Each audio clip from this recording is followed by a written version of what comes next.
Então a gente falava aqui, né? Em todos há uma ânsia comum, os fracos fortalecerem-se, os ciclotímicos harmonizarem-se e os introvertidos exteriorizarem-se, né? Nesse processo de melhoria que todos nós buscamos e devemos buscar, de aperfeiçoamento, de harmonização, de planificação, que é um dos objetivos. Inclusive, a Joana de Ângeles fala que a gente costuma ter como objetivo existencial a perfeição, porque a gente vai lá no Evangelho, sede perfeitos, como perfeito o vosso Pai Celestial. Então fala dos defeitos, das virtudes, tá?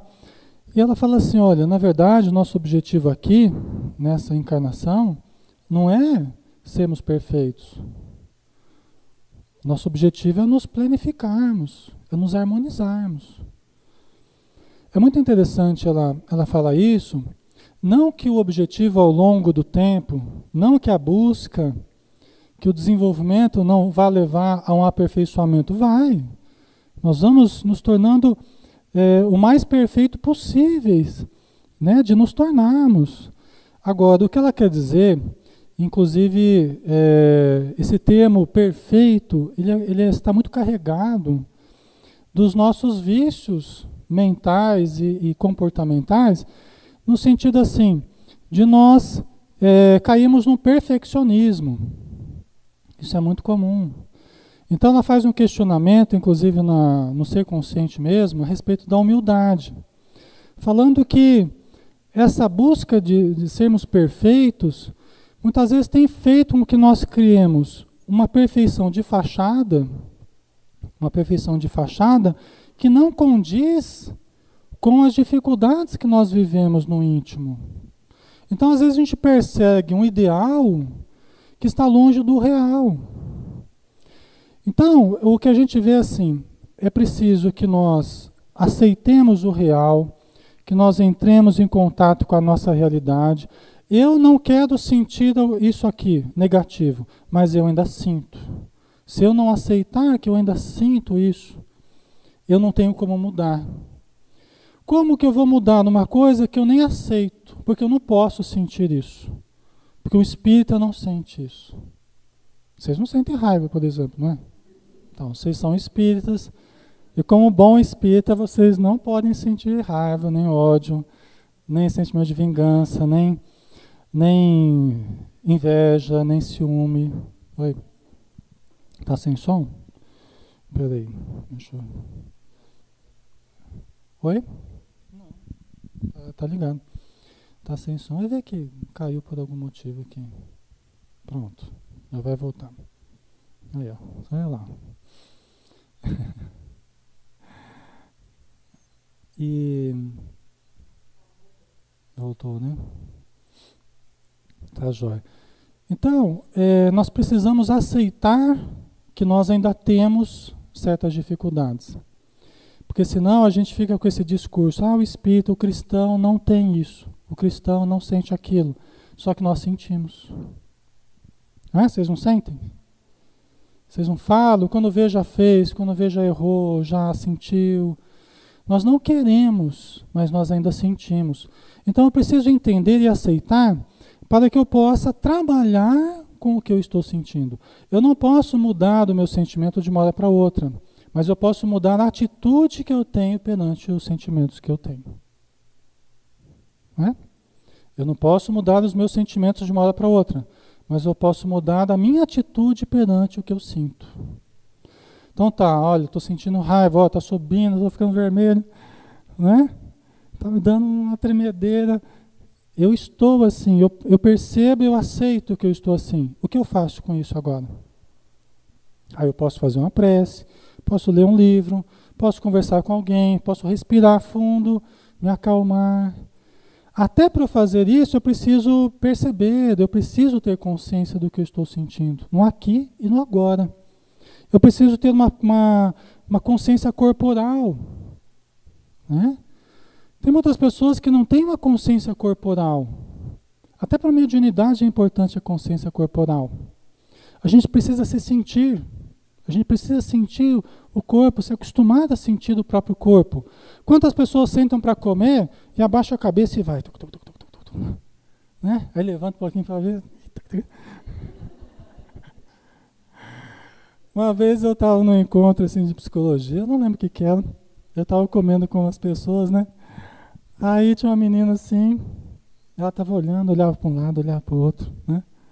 E ela falou assim, olha, impressionante. Eu estava achando estranho que ela estava olhando para um lado, para o outro. E ela falou assim, Alexandre, o fulano de tal aqui que está do seu lado, ele dá uma garfada, ele põe na boca, uma a cada 4 segundos. E ela estava contando. E você ficou 2 minutos para colocar um. Entre uma garfada e outra, você ficou 2 minutos lá. Foi que exagero também, né? Mas você vê a coisa da pessoa ficar contando o tempo, né? Mas, esses são exageros, né? Eu de comer devagar e a pessoa de comer rápido. Mas às vezes a gente é assim, a gente senta e não percebe, até para sentir se está saciado ou não, né? Para perceber, nós precisamos ajudar as crianças, por exemplo, a terem consciência corporal. E elas perceberem quando elas estão satisfeitas ou não. Né? Por quê? Porque você vai e prepara lá o PF dela, lá, o prato feito dela, né? Da criança, vem cá, você vai comer isso aqui. E põe lá. Né? Muitas vezes a criança nem teve chance de opinar. Fala, para mim já tá bom, não quero. Né? E também, come tudo, hein? Rapa o prato. Né? Rapa o prato. Não é assim que a gente cresceu ouvindo, né? Rapa o prato. Por quê? Se você rapar o prato, você é o docinho de coco da mamãe, você é bonitinho, bonzinho, não é assim? E a gente registrou dentro de nós lá, a gente tem uma série de registros de gratificações internas porque nós comíamos muito, porque rapávamos o prato. Então, sempre que a gente rapava o prato, a gente ganhava um afago, um elogio. Olha que bonito, vai crescer forte, bonito e tal, né? E a gente vai crescendo já não tão forte nem tão bonito, né? Vai ficando... Mas o que acontece, né? Nós vamos gravando esses registros dentro de nós. E vamos programando certas compulsões. Ao invés de nós ensinarmos as crianças a elas observarem se elas estão saciadas ou não, se para elas está bom ou não, né? Então nós temos essas programações dentro de nós, nós temos que mudar, né? Então vamos lá. As psicoterapias são aplicadas conforme as revelações do inconsciente, arrancando dos arquivos do psiquismo os fatores que geraram os traumas e determinaram os conflitos, interpretando as ocorrências dos sonhos nos estados oníricos e as liberações catársicas nas demoradas análises. Então a psicoterapia, né? As diversas psicoterapias, o atendimento fraterno na casa espírita, que é uma terapia empregada em prol do equilíbrio psíquico das criaturas, sob a aura do conhecimento espírita, né? Então, nós buscamos as revelações do inconsciente. Por quê? Porque nessa larga história que nós vivemos, nesse largo período de existência, como espíritos que somos, nós guardamos programações negativas, conteúdos infelizes, energias nocivas, né, gravadas no nosso inconsciente, nas camadas. Imagina aquelas camadas da cebola cheia de sujeiras, né? Como se a cebola tivesse estragada, tem alguns pontinhos lá de sujeira nessas camadas. São núcleos densos de energia negativa, de emoção negativa que está guardado em nós. Então, as terapias, elas buscam trazer à tona esses conteúdos, revelar esses conteúdos, interpretar esses conteúdos. Muitas vezes a gente está conversando com alguém e a pessoa já está regredida. Não é preciso nem deitar, não é preciso fazer... A pessoa já está regredida. Porque a emoção que ela está trazendo já não pertence ao presente, já é do passado. Um conteúdo que está emergindo já, um conteúdo negativo, um conteúdo que precisa ser liberado. Está vindo do fundo do oceano. Tá? Por quê? Porque imagina essa cebola, o self, as camadas e o ego, né? Nós estamos o tempo todo pulsando. Nós estamos o tempo todo passando por essas várias camadas e buscando a energia do self, que é a fonte divina dentro de nós. E aí nós voltamos ao ego, voltamos ao presente. O tempo todo nós fazemos esse trajeto. Agora vocês estão... vai e volta o tempo todo. Porque cada situação que é proposta, nós buscamos no nosso inconsciente quais registros nós temos que ajude a entender aquilo, que ajude a lidar com aquilo. Quando vocês estão diante de uma certa ocorrência, vocês buscam o que eu tenho de registro dentro de mim. Aí vocês passam por aquelas camadas todas e vão até o self. Tá? E nem percebem. É como essa lâmpada aqui, né? Essa lâmpada, ela parece que ela está parada, não parece? Ela está à luz assim, está iluminando, está quietinha, parada, né? Mas, na verdade, ela está assim, ó. Só que ela está tão rápido, ela está pulsando tão rápido que a nossa visão não consegue registrar. É quando vocês estão andando de carro e andando tão rápido que você não dá para perceber direito a paisagem. Dependendo de como você olha, né? Passa ali, você não consegue detectar. Se o carro vai mais devagar, aí você consegue visualizar melhor a paisagem, né? Ok? O inconsciente é assim também. Tem técnicas que favorecem você observar melhor essa penetração no inconsciente. Tem técnicas que ajudam a fazer isso. Tá? Técnicas respiratórias, de meditação, de relaxamento.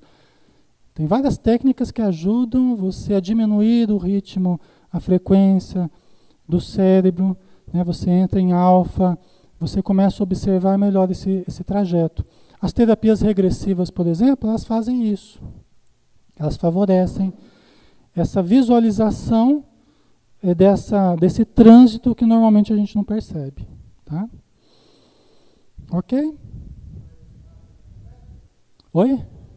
Se eu vou ensinar as técnicas? Não. Infelizmente não. Fala, Fernando.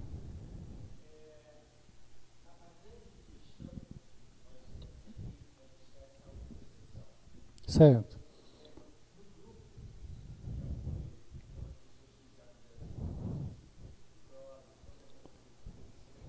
Aham.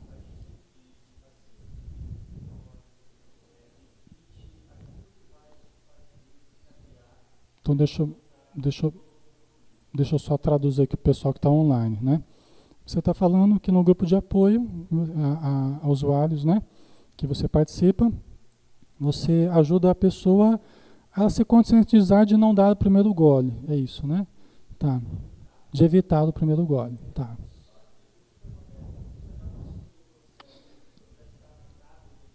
Tá.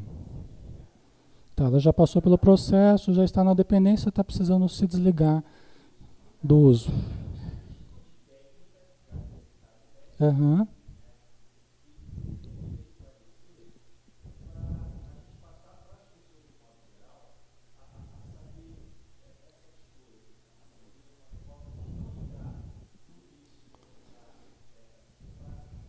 Como não entrar no... Aham. Tá. O Fernando está perguntando como ensinar as pessoas a não entrar no vício, a ter uma vida melhor, né, Fernando?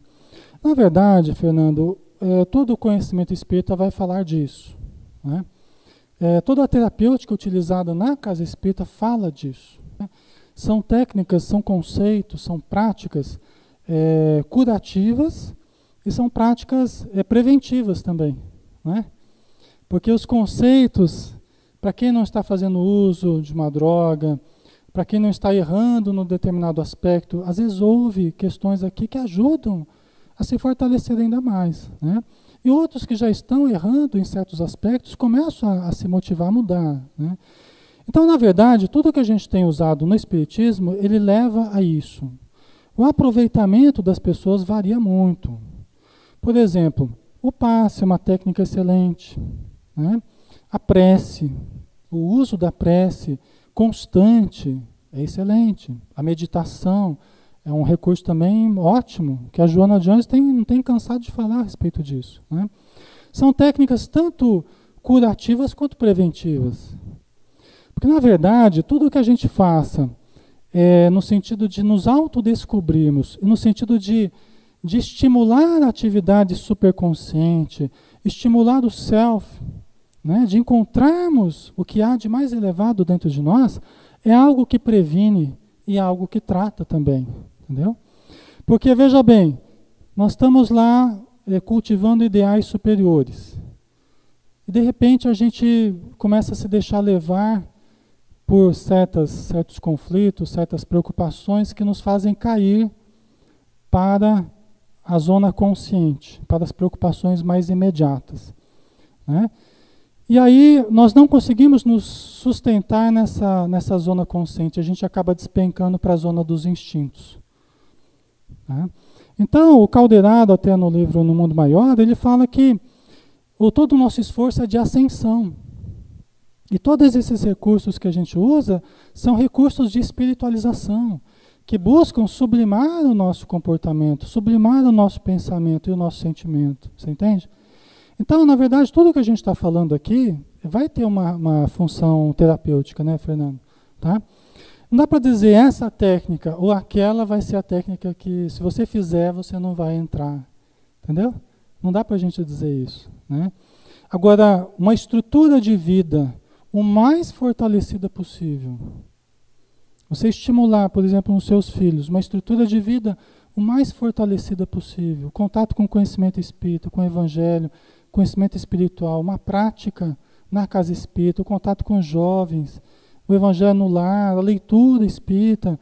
Se a gente consegue isso, a gente está dando um passo muito importante para a prevenção, né? Agora, só isso, ou isso tudo, vai garantir que a pessoa não vai entrar, por exemplo, na droga? Não vai garantir. Entendeu?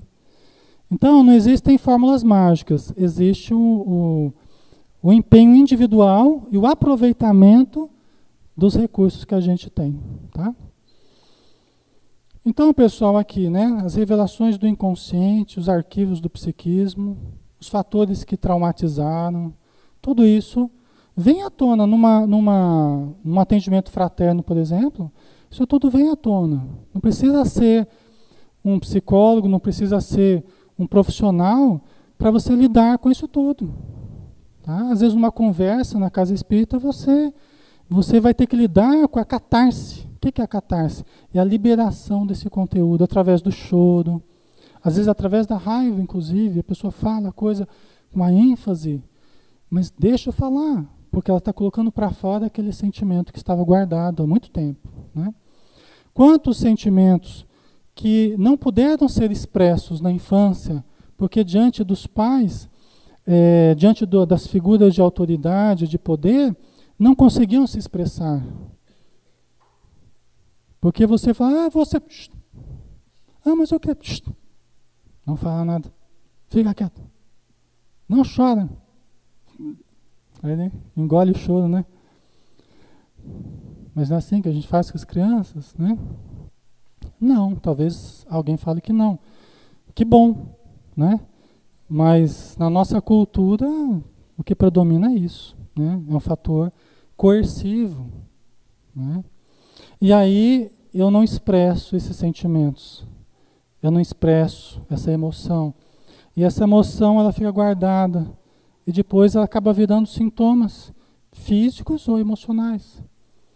Muito do que as pessoas vivem em termos de sintomas físicos são sintomas histéricos, como eu falei já no mês passado.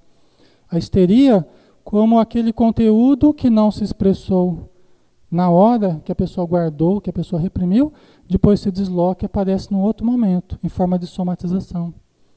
Os postos de saúde têm aos montes isso, né? Na nossa vida, no nosso corpo, muitas vezes aconteceu isso, tá? Então nós precisamos entrar em contato com esses conteúdos, né? Tanto em nós quanto dos outros também. Nem sempre, porém, lembra do túnel do tempo? Túnel do tempo, vocês lembram? Quando passava, isso é velho, hein? Eita, Esses caras velhos que começam a pegar essas imagens velhas, né? Tinha aquele programa Túnel do Tempo, eu adorava, né? Aquelas séries, né, de antigamente e tal. Nem sempre, porém, serão encontradas as matrizes de tais patologias, que estão profundamente registradas no espírito, como decorrência de condutas de atividades dos sucessos das reencarnações passadas. Sucessos aí não é aquilo que deu certo, são os sucedidos. Aquilo que aconteceu, né? As coisas que aconteceram e muitas vezes negativas, né? Olha que interessante, nem sempre a gente vai descobrir a causa, as matrizes das patologias físicas ou emocionais, nem sempre. Agora a gente tem uma coisa muito boa. O pensamento espírita tem uma coisa muito legal, que ajuda muito a gente a entender e a tratar isso. A relação que faz do presente com o passado. Então a gente sabe que os reflexos negativos que a gente tem no presente, o que gerou isso no presente? O que gerou esses reflexos? Quais foram as situações que geraram esses reflexos negativos no presente? O passado. O que no passado? O que aconteceu comigo, via de regra, que eu estou vivendo certas situações patológicas, certos problemas, né, que estão gerando conflitos? O que geralmente ocorreu? Desequilíbrios, o que mais? Situações mal resolvidas, o que mais? Erros cometidos no passado, o que mais? As nossas ações de um modo geral, né? Então a gente tem uma regra básica muito interessante, que norteia qualquer processo de terapia, qualquer processo de melhora. O mal que a gente vive no presente é resultado do mal do passado. Certo? O mal que a gente vive no presente é resultado do mal do passado. Né? É o sentimento negativo guardado, mal trabalhado, mal resolvido, consciências de culpa, né? Remorsos que a gente vive, coisas que não foram expressas da maneira correta, crimes cometidos, né? Desvios de conduta, quedas morais. Tudo isso se reflete no presente. Então vai gerar os problemas. Gente, os problemas que a gente vive no presente são resultado disso. Né? Então, peraí, se o mal no passado está gerando o mal no presente, qual que é a solução?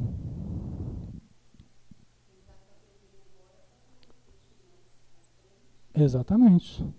Então a solução é o cultivo do bem. Nós temos uma regra, nós temos um indício, aí uma atitude que é uma atitude de remediar uma situação que nós não precisamos propriamente saber o que houve.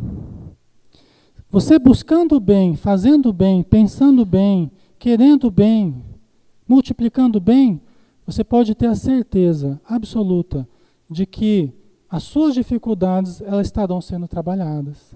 Fazendo caridade. Né? Isso quer dizer que não vai precisar usar uma técnica de vez em quando? Não, não quer dizer isso. Vai precisar usar uma técnica. Né? Então, nós vamos usar todos os recursos possíveis, a respiração. A Joana de Anjos fala assim, olha, principalmente a respiração. A Joana de Anjos fala, a respiração.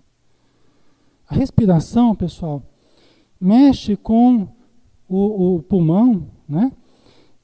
Mexe com o chakra cardíaco, que tem relação direta com o chakra cardíaco, que tem uma função direta relacionada com afeto, com sentimento, com emoção. Tá? Então, quando nós exercitamos a respiração, usamos técnicas respiratórias, até exercícios mesmo que nós fazemos, nós liberamos certos miasmas que estavam influenciando, angústias que estavam presas. Tá? Quando nós sofremos uma lesão afetiva, o que a gente faz? A gente fecha aqui. Tá? A gente tenta fechar aqui o tórax para proteger dessa região. A gente sente angústia. Não é assim? Vocês já sentiram isso uma vez? Né? Levou fora do namorado, aí está lá naquela situação. né? Ou da namorada. Você está ali angustiado e sentindo aquela lesão afetiva, tá? A gente diminui a respiração, diminui a energia vital, porque muito da energia que nós temos vem através do ar, né? A gente deixa de comer, pode ficar aí até um mês sem comer, fica sem tomar água uns 7 dias, né? E fica sem respirar uns 10 minutos, né? Vamos fazer um teste, vai, prenda a respiração. Vamos fazer um teste, né? Então, quanto tempo a gente fica? Às vezes não fica nem 1 minuto, nem 30 segundos, né? Se a pessoa não tiver treino. Então, olha a importância, o maior combustível que nós temos é o ar. Quando nós encurvamos, fechamos, estrangulamos aqui o tórax para proteger o afeto, aqui o chakra cardíaco, nós diminuímos a respiração. A respiração fica superficial, né? Nós temos pouca energia vital e concentramos, vamos ficar até meio corcunda assim, né? E concentramos sentimentos aqui guardados, represamos sentimentos. Quando nós abrimos os braços, respiramos, quando a gente faz exercício, natação, yoga, tai chi chuan, vai correr, tal, você está trabalhando aqui o chakra cardíaco, você está trabalhando os músculos associados a essa região, você está tirando, limpando certos miasmas. A Joana fala a respeito disso, tá? São energias deletérias, criadas pela nossa mente ou trocadas com as pessoas, com espíritos, com encarnados, né? Tá? E aí nós fica grudado, como se fosse um piche, uma coisa que fica grudada em determinada parte do corpo, em órgãos. São aquelas nuvens escuras em determinados órgãos, após uma briga, por exemplo, marido e mulher discutem lá, tal, foi você, não. Aí se sente mal, dá uma dor aqui, uma dor ali, porque os espíritos falam que tem uma nuvem escura em cima daquele órgão. Aí a gente vai, entra na cama de passe, toma passe, os espíritos vão lá, faz tudo o que tiver para fazer para limpar daquela região. E a gente sai zerado, sai melhor, né? A semana que vem estão tudo de novo atrapalhando aqui. Né? Fala, Adriana. Certo.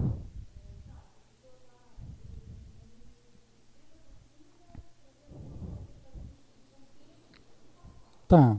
Uhum. Sim. Uhum. Tá.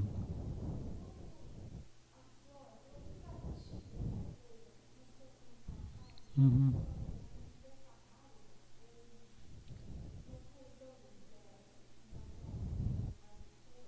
Tá. Uhum.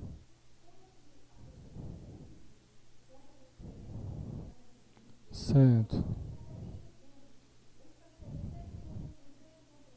Uhum.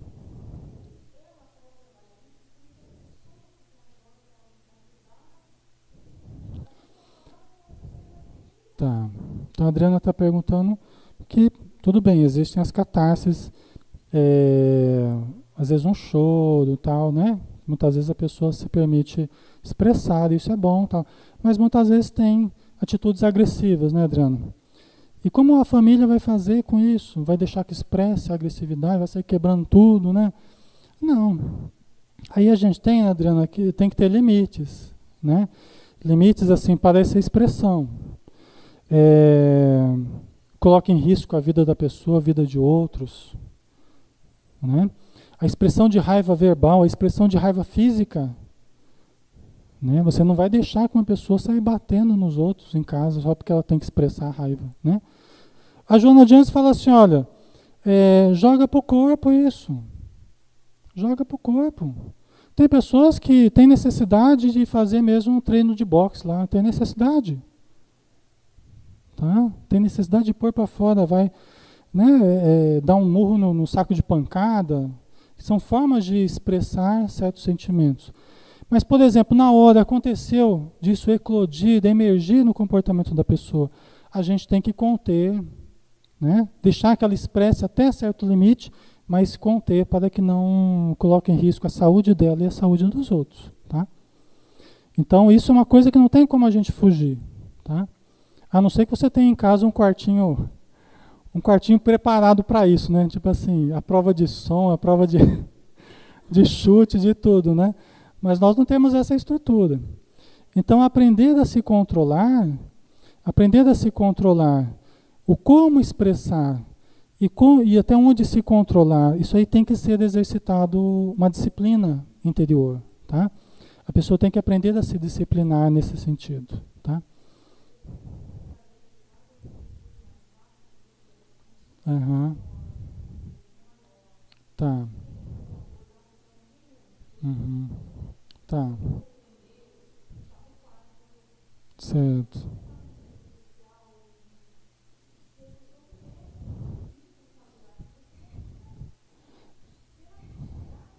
Então. Então, é difícil. Quando é uma pessoa conhecida sua que você pode chegar e conversar, fora do círculo familiar, mas que você tem um certo contato, você pode conversar com a pessoa de alguma forma, tentar contê-la, afastá-la daquela situação. Mas tem situações que são até perigosas, até pra gente, né?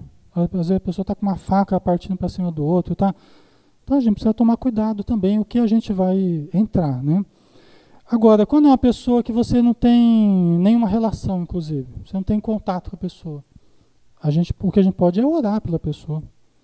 Até porque, pelo que diz o Sérgio Felipe lá, né, quando a gente se descontrola, algo está assumindo o controle. Esse algo é uma entidade. Né?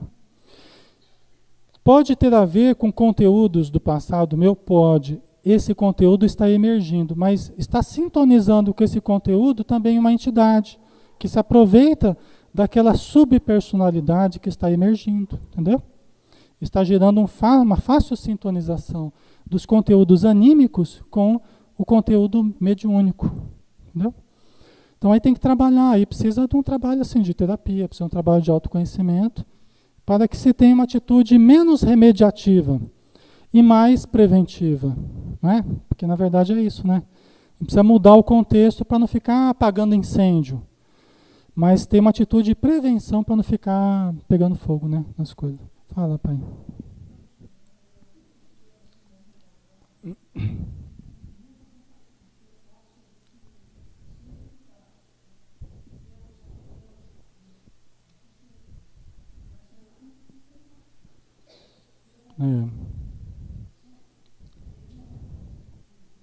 Ter compaixão, né?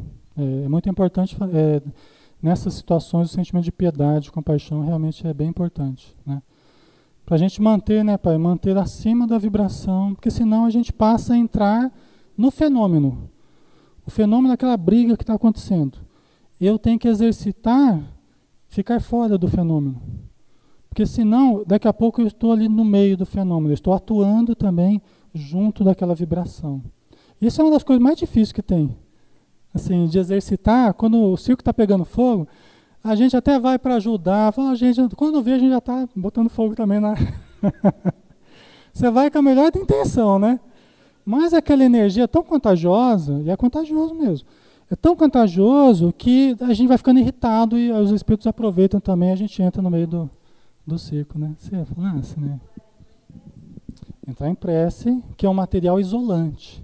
Aí que está. A prece é esse material isolante. Não tem a história da pessoa lá que levou a bronca do patrão e saiu mexendo com o outro passou para o outro, a irritação, né?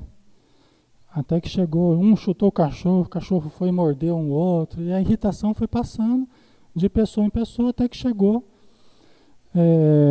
num farmacêutico lá que voltou para casa irritado e parou na mãezinha dele e começou a reclamar da comida em casa, tal, colocando aquela irritação toda para fora, e a mãezinha falou: meu filho, você me desculpa, então, com toda aquela doçura, brandura, acabou ali, né? Acabou ali. E às vezes a gente não tem condição de fazer isso. Às vezes a gente não se observa no sentido de fazer isso, né? Então vamos lá, vamos continuar aqui. Oi, fala. Uhum. Tá, na justificativa. Aham.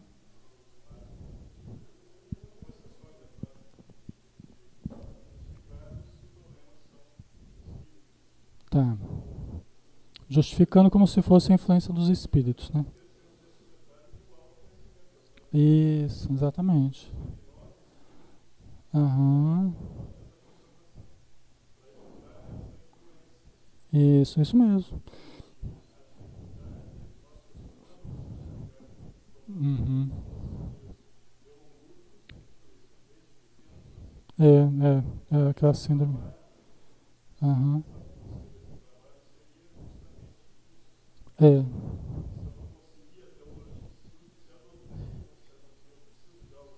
Aham. É verdade. Uhum. É verdade. O Márcio está colocando aqui que justamente esse autoencontro, esse estudo de autoconhecimento, né, todo autoconhecimento que a gente busca é o que faz com que a gente consiga trabalhar aquilo que gera sintonia com os espíritos. A gente fica geralmente transferindo a responsabilidade para os espíritos, que eu sou assim pela influência que eu sofro, né, Márcio? Pela minha mediunidade, eu sou assim porque minha mediunidade é assim, não. A princípio não existe problema de mediunidade, existe pessoas com mediunidade que têm problemas. Né? Então, à medida que eu vou tratando os meus problemas, que eu vou me ajustando, minha mediunidade ela vai se equilibrando. Né? Mas o problema não é a mediunidade, né? O problema não é a influência espiritual, mas são as tomadinhas que eu tenho que fazem a sintonia com os espíritos. As tomadinhas que existem no meu psiquismo são os conflitos que eu tenho. São essas subpersonalidades, como diz a Joana de Anjos, são os conteúdos do passado e do presente também, que sintonizam com a influência espiritual, consciente e inconscientemente também. Tá? Tem alguma coisa aí? Não? Então vamos lá. Uma análise transpessoal libera-o dos tabus, inclusive da visão distorcida da realidade, que deixa de ser a exclusiva expressão terrena para transportá-la para a vida imortal, precedente ao corpo e a ele sobrevivente. Né? Então, entenda, não é pessoal, precisei escolher entre você e o caviar.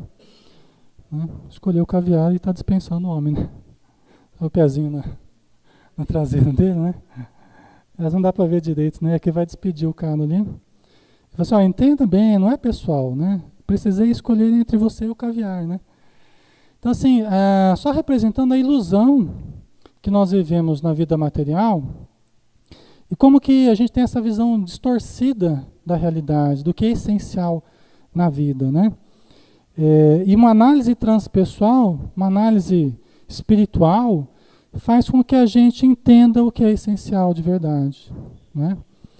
E a gente entende que os problemas, eles transcendem a vida atual, né? Eles são anteriores ao berço e posteriores ao túmulo, né?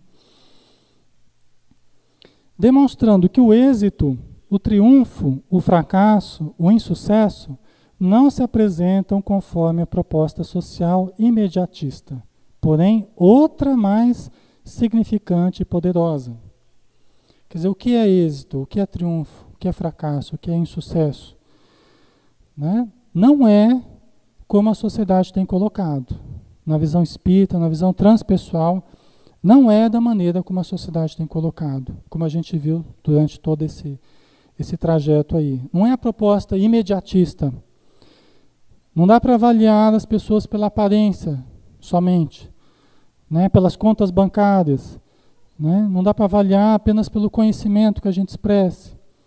Não dá para avaliar de uma forma superficial. A gente tem que conhecer o conjunto todo. Né? Tem pessoas que a gente pode achar que estão tendo sucesso e elas estão tendo fracasso. Tem pessoas que a gente acha que elas estão fracassando e elas estão sendo muito bem sucedidas. Tá? Um exemplo aqui. Esse senhor, ó, catador de papel. Tá, com a cachorrada toda lá em cima. Isso aqui é catador de papel e é ônibus de cachorro, pelo jeito aqui, né? Porque tá uma cachorrada aqui, né? É engraçado, né? Mas ele tá feliz, ó, olha lá. E se for conversar com ele, talvez seja aquela pessoa que tá feliz da vida. Fala, meu carrinho novo aqui, tá funcionando com uma beleza. Né? Não tem problema, tá tudo uma beleza. Convém determinar-se que o êxito material pode significar fracasso emocional. Né? O êxito material pode, não está falando que é, está falando que pode significar fracasso emocional. Espiritual também. E às vezes o insucesso, a aparente falta de triunfo, constitui a plena vitória sobre si mesmo. É uma pessoa que está sendo bem-sucedida, mal-sucedida? Não sei. Né? Não sei. Se nós conhecêssemos profundamente, vivêssemos com a pessoa, viéssemos a conversar com ele, talvez nós pudéssemos até ter uma impressão, aquela pessoa ali, olha, está bem, viu? Está bem. É a pessoa que está se auto-encontrando, é a pessoa que está harmonizada com a vida social que ela tem. Né? Mas como é que as pessoas analisam esse tipo de situação? O pobre coitado lá, expulso às vezes dos lugares. Tem gente que sai dando chute na pessoa, sai brigando, humilhando, né? Porque tem uma visão distorcida da realidade. Né? Uma vez a gente fazia um trabalho de visita às casas e tinha um menino, uma criança, acho que de uns 8 anos mais ou menos, tinha paralisia cerebral. E a gente começou a fazer visitas nos domingos à tarde e tal, o Pacheco participou algum tempo, né, Pacheco? E aí, a mãe e o pai, a gente chegou numa situação muito difícil. A casa, assim, bem desestruturada, uma região de uma situação precária, né? E o pai tendo problemas epiléticos, a mãe alcoolizada. E a gente começou a fazer visitas e aplicar passe nessa criança, né? E acompanhando, eu levava alguma coisinha lá para eles, roupa, comida e tal, fazendo aquele trabalho de oração, de aplicar passe. E aí a gente ficou um tempo sem ir lá, né? A gente ficou um tempo afastados, estávamos visitando outras casas, tá? E aí depois de alguns meses, na verdade depois de alguns anos, a gente passando lá por perto, a pessoa falou, vem cá, vem fazer uma prece lá com a gente. A mulher viu a gente passando e chamou, né? E a gente entrou e a gente viu assim que o ambiente estava diferente, né? Estava melhor o ambiente. Aí a gente fez a prece, aplicou o passe e tal. Aí ela falou assim, a gente gosta muito que vocês venham fazer prece aqui, porque depois que vocês começaram a fazer prece, nossa vida mudou. Eu achei tão bonito isso. E uma coisa que eu trago assim como exemplo, não de algo que a gente tenha feito, mas como que o valor da ajuda espiritual, né? O valor da mudança vibratória. Logicamente os espíritos ajudaram a melhorar a situação da família. Talvez a prece, o evangelho, facilitou para que a ajuda espiritual se estabelecesse. Né? Então ela já estava parando no emprego, tinha deixado o alcoolismo, o marido já estava melhor lá, tomando a medicação certa. Né? O menino estava maior, mas estava com paralisia ainda, não tinha jeito. Né? Isso é um problema para a vida inteira. Mas a situação toda estava melhor. Né? Então, nós podemos obter sucesso, às vezes com tão pouco. Nós podemos produzir mudanças, às vezes com tão pouco, mas com boa vontade. Né? Boa vontade da família, boa vontade da gente, né? Que vai fazer alguma coisa positiva. Né? Certamente a criatura deve possuir e dispor de recursos necessários para uma vida saudável, consentânea com o grupo social no qual se encontra. A velhinha lá está regando o cofrinho, acho que é o cofrinho dela lá. E está nascendo uma árvorezinha de dinheiro ali, né? Deus abençoe, né? E ela está lá toda atenciosa, cuidando da plantinha dela, né? Mas o que quer dizer isso, né? A Joana de Anjos fala que nós devemos ter os recursos necessários para a nossa vida. Nós não podemos cair na negação do aspecto material, na negação do dinheiro, começar a falar mal das pessoas ricas, mal do dinheiro, porque só os pobres é que vão acessar o reino dos céus, o que não é verdade. Né? Jesus, quando falou que é mais difícil um camelo passar por mais fácil o camelo passar por um buraco da agulha do que um rico entrar no reino dos céus, Emmanuel fala assim, Jesus falou de uma dificuldade, não falou de uma impossibilidade. Jesus falou de uma dificuldade. E é lógico. É difícil, porque pela liberdade que o dinheiro dá. Até a gente estava fazendo estudo ontem do livro No Mundo Maior, né? Sexta-feira, né? À noite o Caldeirão estava falando justamente isso. Porque certas situações financeiras difíceis protegem as pessoas, determinadas famílias, determinadas pessoas que ainda não têm capacidade de lidar bem com a liberdade. Então a contenção financeira ajuda a proteger certas pessoas, porque elas ainda não sabem usar a liberdade da maneira correta. Então é uma medida protetora, né? Agora, não quer dizer que todas as pessoas vão precisar dessa medida protetora. Você pega o Evangelho segundo o Espiritismo, quando fala da riqueza, né?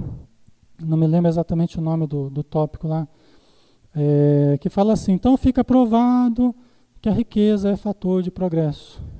Emprego da fortuna, né? Fica provado que a riqueza é fator de progresso, porque sem ela não haveria ciência, não haveria arte, não haveria um monte de coisa. Está lá no Evangelho, né? Então não dá para a gente falar mal, até porque, como diz a Joana de Anjos aqui no livro Jesus e o Evangelho à luz da psicologia profunda, né? No capítulo Propriedade, ela fala assim, entregar-se à sua conquista é dever de todo aquele... É dever de todo aquele que pensa e constitui célula do organismo social. Olha, entregar-se à sua conquista, a propriedade, o bem, os recursos, né? É dever de todo aquele que pensa e constitui célula do organismo social. A família depende desses recursos, trabalhando em favor da harmonia do grupamento social no qual se encontra colocada. Então, olha aí, né? Fica muito claro. Então, o sucesso é ter dinheiro ou não é ter dinheiro? Simplesmente não está nessa questão. Ter ou não ter não é a questão. A questão é o que eu faço quando eu não tenho. E a questão é o que eu faço quando eu tenho. Então, não está propriamente na riqueza, não está propriamente, né, nos recursos em si, mas está na minha atitude ao gerir ou não esses recursos.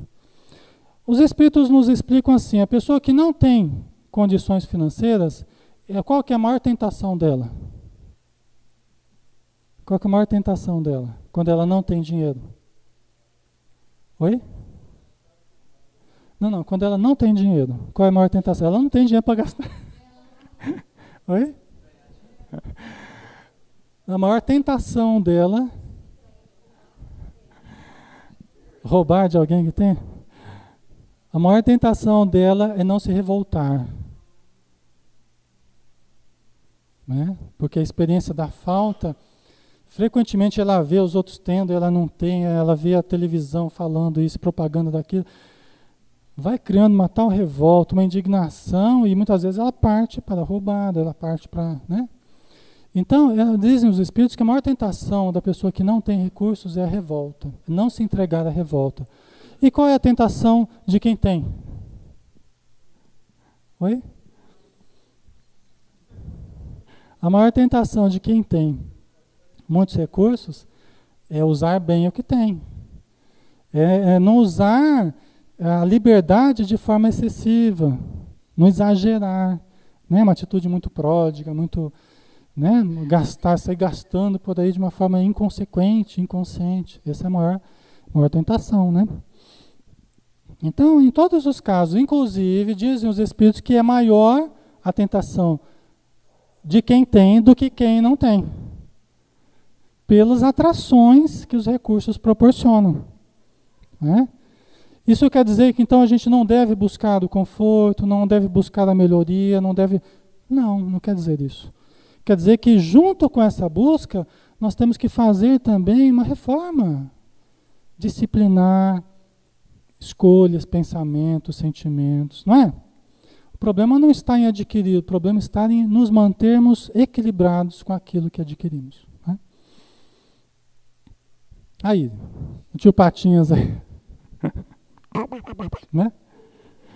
No entanto, o êxito não pode ser medido em contas bancárias, prestígio na comunidade e destaque político.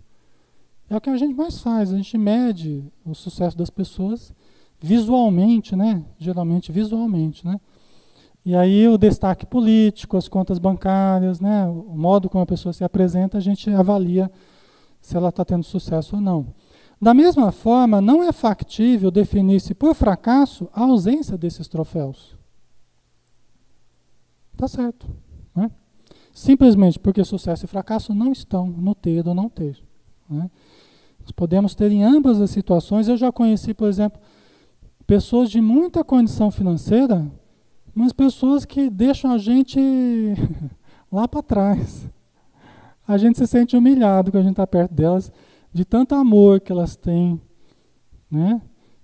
Tinha uma pessoa que né, pegava o seu Mercedes tal, e saía pela rua tal, e se via uma pessoa lá que está lá mancando lá, já abria a porta do carro, vem, entra senhor, entra aqui. Senhor.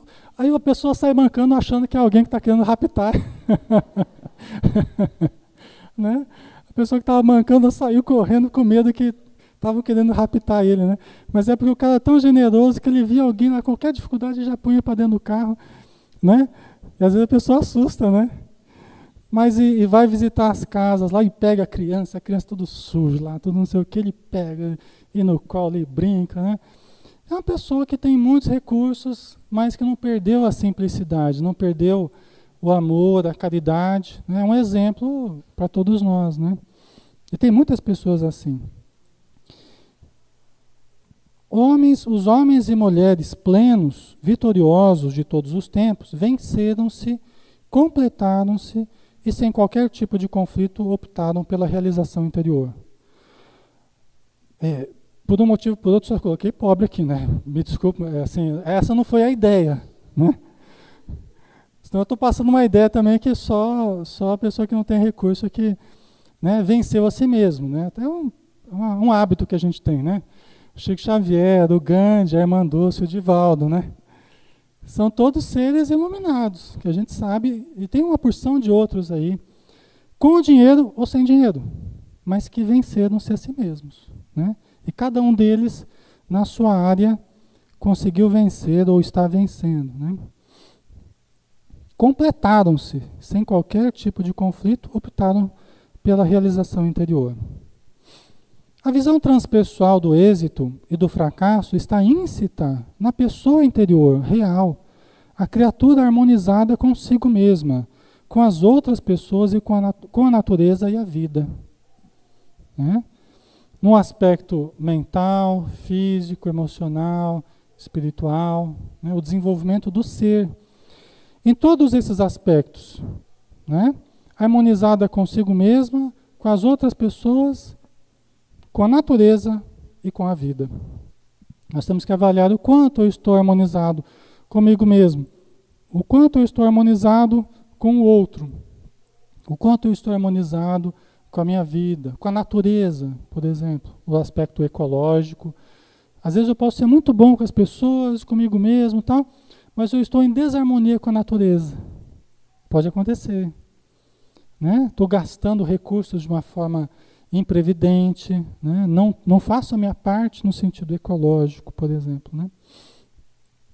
Êxito é encontro, enquanto fracasso é domínio pelo ego. Essa frase aqui fala tudo, né? Êxito é encontro. Eu estou me encontrando? Eu estou me conhecendo nessa vida? Estou me detectando? Eu estou tendo sucesso. Eu não estou fazendo isso, fracasso. Que pode ser momentâneo também, né? Isso quer dizer o quê? Se os recursos que eu tenho estão me ajudando a me auto-encontrar, porque eu uso os recursos para fazer cursos, para estudar, para ajudar as pessoas, para me conhecer, participo de eventos que me favorece auto-encontro, sucesso. Eu estou usando os recursos para fugir de mim mesmo, fracasso. Né? Geralmente, como é que a gente sabe que eu estou usando recursos para fugir de mim mesmo? quando eu começo a cair atitudes exageradas. Exagerando no trabalho, exagerando no lazer, exagerando nisso, exagerando naquilo. Até o exagero na busca religiosa pode significar fuga. Né? Porque são várias áreas importantes. Religião, família, saúde, dinheiro, lazer. São várias áreas importantes. Toda vez que eu exagero muito numa área e esqueço as outras, fuga, fracasso. Né? E isso é fácil da gente detectar no dia a dia. Né? Então, êxito é encontro, enquanto fracasso é domínio pelo ego. Eu estou dominado pelo ego. Tenho prestígio? Estou dominado pelo ego? Fracasso. Né? Tenho prestígio? Estou me auto-encontrando? Sucesso. Né? É lógico que isso não é tão fácil de a gente separar. Né? Eu estou colocando de uma forma didática aqui. Né? Tem momentos na nossa vida que a gente está indo super bem, tem momentos que a gente cai, e depois podemos voltar a levantar. Né? O êxito gera paz. E o fracasso inquieta. Uma outra dica para a gente. Alexandre, será que eu estou tendo êxito ou estou fracassando nessa vida? Aí eu pergunto assim, você está cada vez com mais paz? Você está cada vez mais pacificado? Ai não, Alexandre, estou cada vez mais ansioso. Estou tomando ansiolítico, estou cada vez mais elétrico, mais ansioso, mais perturbado, né? Então, precisa rever isso aí. Tá? Precisa rever. Porque o resultado prático de tudo que a gente está fazendo, o resultado prático de tudo que a gente está lendo, estudando, encontrando, conversando, tem que ser uma vivência de paz. Tem que ser acompanhado de uma vivência de paz. Não é a paz do Mar Morto, tá? Aquela paz do... Né? De não fazer nada, não colaborar com nada, não é essa paz não, mas é a paz da serenidade interior, do equilíbrio. Né? Então, eu estou cada vez com mais paz? Se eu estou, então o resultado está sendo alcançado, o objetivo está sendo... Eu estou cada vez mais inquieto, aflito, né? Perturbado intimamente, não está funcionando a coisa, alguma coisa está errada nesse processo. Tá? É uma dica bem interessante essa da Joana, né? Autoanalisando-se, cada qual se descobre assim, dando-se conta do triunfo ou do insucesso, podendo recomeçar para alcançar o êxito, nunca o fracasso. Logicamente, né? Então, cada um vai se autoanalisando e vai medindo, peraí, será que eu estou obtendo sucesso? Será que eu não estou? Eu vou descobrindo as áreas que eu preciso mudar, né? E recomeço, quantas vezes forem necessárias. Reestruturo.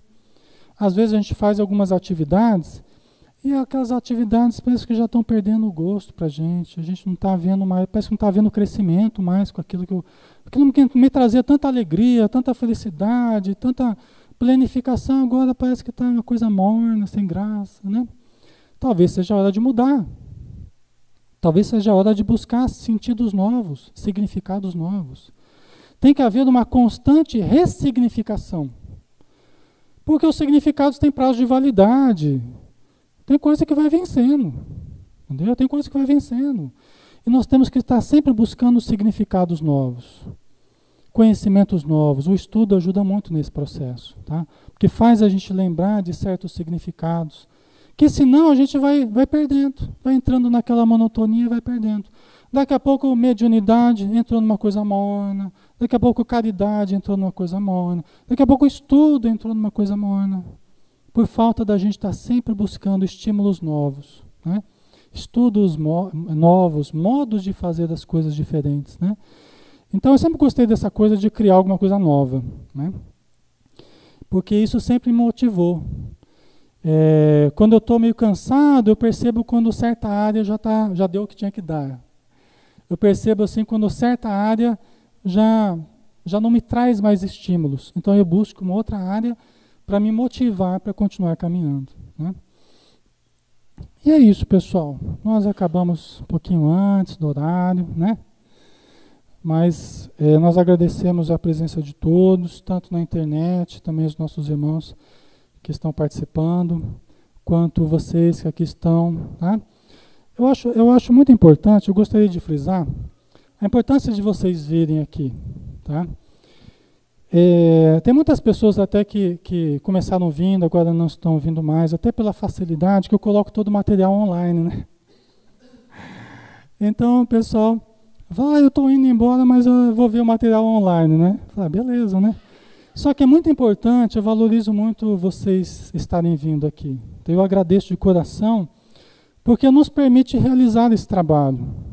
Porque, na verdade, esse é um trabalho que a gente vem fazendo, por exemplo, no consultório, há quase 7 anos, vai para 8 anos que a gente faz, né?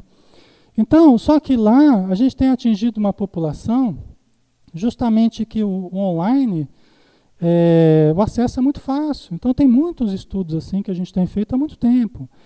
Mas ao mesmo tempo tem muitas pessoas que não estão afeiçoadas ainda ao online, né?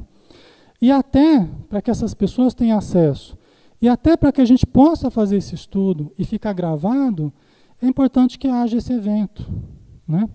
Que a gente poderia fazer lá no consultório, eu sentado com minha câmera lá e gravar, né? Mas o gostoso é vocês virem e a gente conversar, a gente trocar informações, a gente conhecer quantas pessoas que eu estou conhecendo melhor, né, com esses encontros, e como tem sido gostoso, né? Eu acredito que para vocês também tem sido bom, né?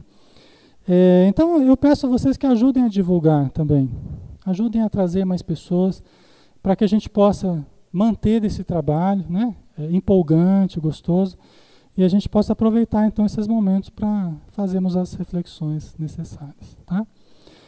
Então, pessoal, é isso, tá?